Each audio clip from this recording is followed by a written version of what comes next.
Shabbat Shalom, and again, Mazal Tov. Daniel did a wonderful job.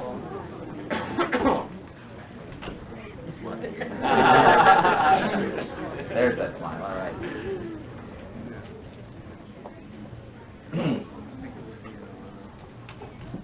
So I wanted to share two quick stories.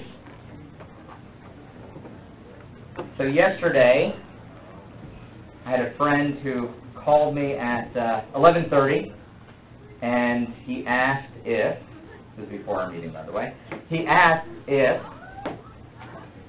we could go to the Pearl Jam concert together, which is on, anyone know? It's on a Friday night. So I said to him, no, I can't go, and he's not so observant, my friend, doesn't know too much about Judaism, and he said, well, why not? I said, well, it's Friday night, it's Shabbat, and I can't travel, and it's a whole thing, and he said to me, he said, I kind of feel bad for you. I said, why do you feel bad for me? It's like, I call you to go to this concert, even when we were kids, to go to this bar and that bar, and you can't go on Fridays, and you can't go on Saturdays. I mean, your life is so limited. So I said, okay, But it was earlier this week that I had a very different conversation with a close family member, and she confided in me that she can't focus anymore, that she can't just sit down and do one thing. She said, I had this attention problem that didn't exist before. I'm sitting down to get to work, and then I have to do 5 other things all at one time. Now, she is in her 20s, and she said, it's like my phone. I can't get away from it. I can't get away from the Internet. I can't stop myself. And I said to her, she said, what should I do? I said, I have an idea for you. She said, what? I said, why don't you pick one day a week, let's call it Saturday,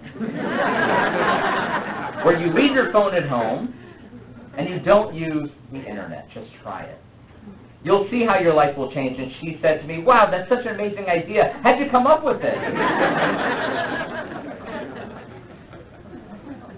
And I thought the same thing about my loved one that my friend said to me. How can you live like this? How can you live without rest, without boundaries in your life? Just constantly going and going and going.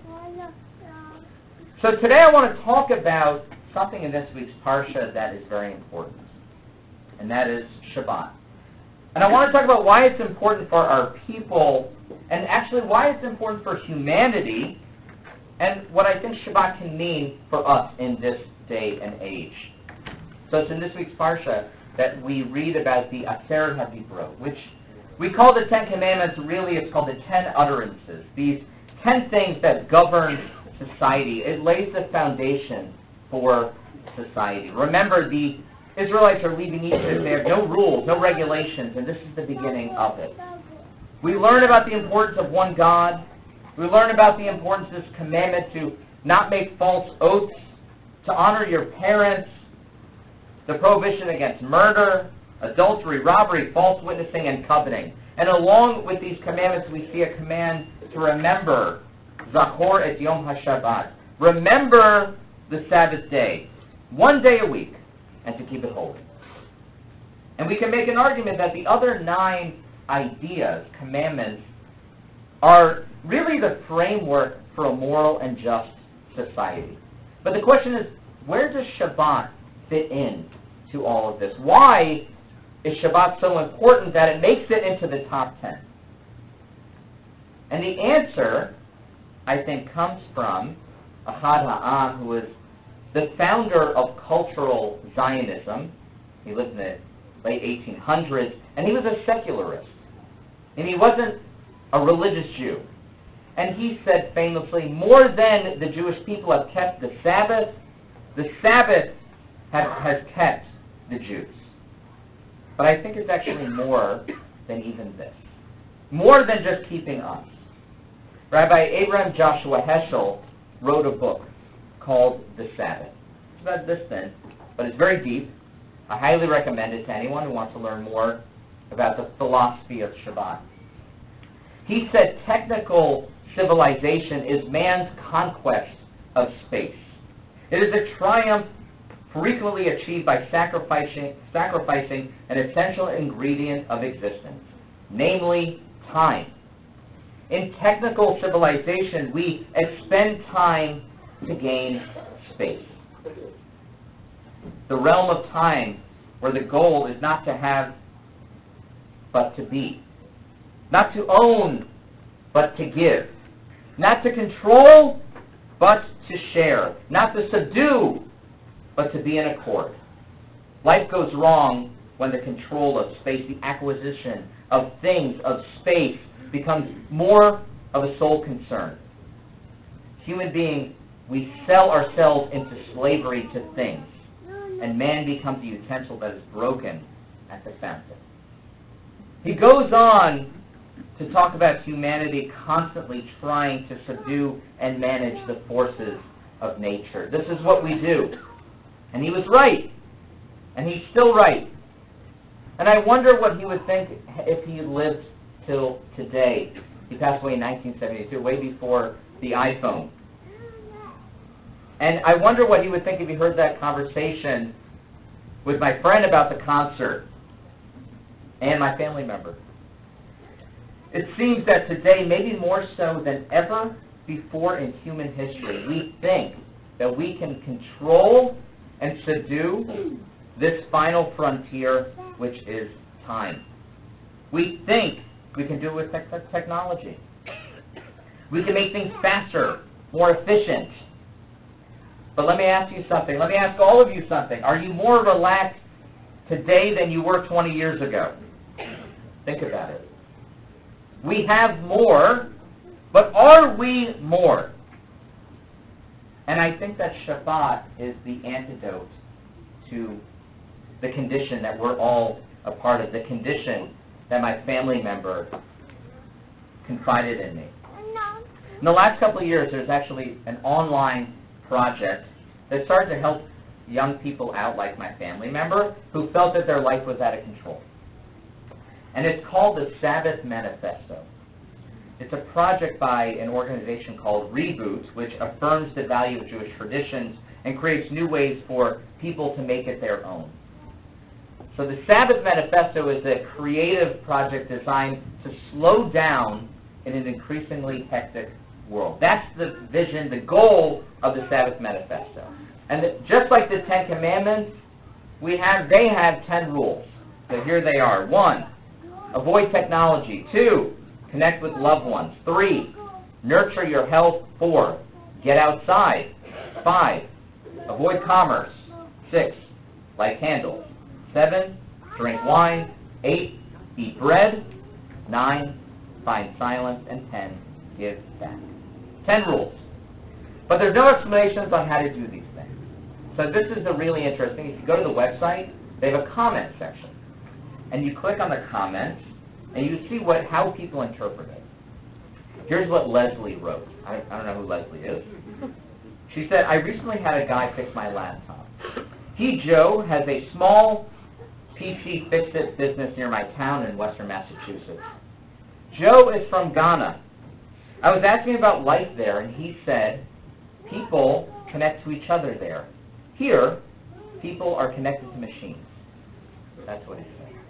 Very deep, profound statement. And so we have our own deep, profound statement in this week's portion. Zachor et Yom HaShabbat lekodsho. Remember the Sabbath day to keep it holy. And it's in this commandment as we read on. Why? Because of the creation of the world. It goes on because it says, in 6 days God created the world, and on the 7th day He stopped. Rabbi Ethan Tucker, who's a young rabbi in New York, he wrote this about this commandment. He says, according to this version of the Ten Commandments, Zachor et Yom HaShabbat, remember Shabbat. Shabbat is an act of imitating God's behavior on the 7th day of creation. It does not emerge from Jewish or even human history. It actually predates it. Shabbat is an opportunity for human beings to be like God and to frame their relationship to the physical world of creation in which they live. By imitating God's stopping and resting, we also acknowledge that we did not create the world, and therefore we don't have the right to dominate it without limits. Yes, we have boundaries. Creation is from God. It is perhaps at least in part for humans, but it's not simply the plaything of humans to do what they will. Shabbat reminds us of our place in the divine world that graciously contains us. Can you imagine? Imagine this. For one day out of the week, you actually talk to people with your breath instead of with text. Imagine.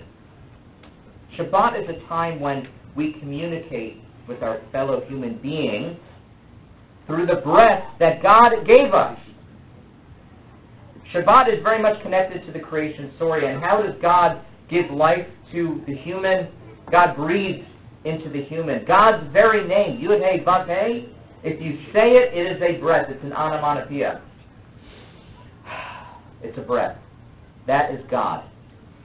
That is the image of God. And when we start protecting that image, when we stop texting and listening to breath and feeling breath, we start appreciating the image of God more, and ourselves and our fellow man. Our conversation can become elevated. Maybe we tend to talk about things that really matter. Creativity also comes from letting things lie fallow. That is what Shabbat is. Every seventh year, we're going to learn much later in the Torah that we have to let the land lie fallow for 7 years. Studies show this is true. If you're in a creative rut, what should you do? Should you go on the internet? Should you try and listen to music? Actually, no. The answer is to go on a long walk without music or to drive without music. You have to let your mind go. You have to let go of distraction. Without ceasing our work, we're actually hurting ourselves. We are holding ourselves back from future creation.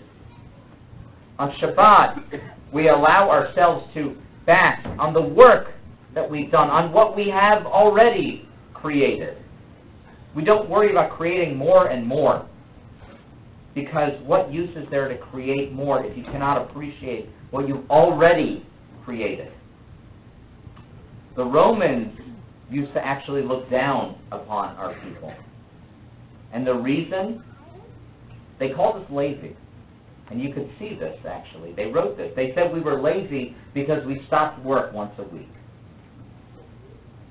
But we're still here. We're the Romans. More than the Jewish people have kept Shabbat, the Sabbath has kept the Jews. Perhaps Shabbat was given to us back then to keep us alive. And maybe it was given us for this very moment in time when technology is such a big part of our lives. Maybe this was a gift for the entire world. I know there are many people in this room, that there are people in this room who keep Shabbat, and I know that there are many people who don't. But if you can, I ask humbly that you do one thing, and I'm going to give you time to prepare for it. On March 6th and 7th, it happens to be a Friday and a Saturday, is a National Day of Unplugging. And it's through the Sabbath Manifesto. Just Google Sabbath Manifesto. Not now. Wait till Saturday night. Go on the site and think about how free you can be if you just let go of the control you think you have. May we all taste rest on this Shabbat and on every Shabbat to come. May we let our lives slow down. May we let ourselves stop creating for just one day out of the week so we can be more creative for the days and the years to come. Amen.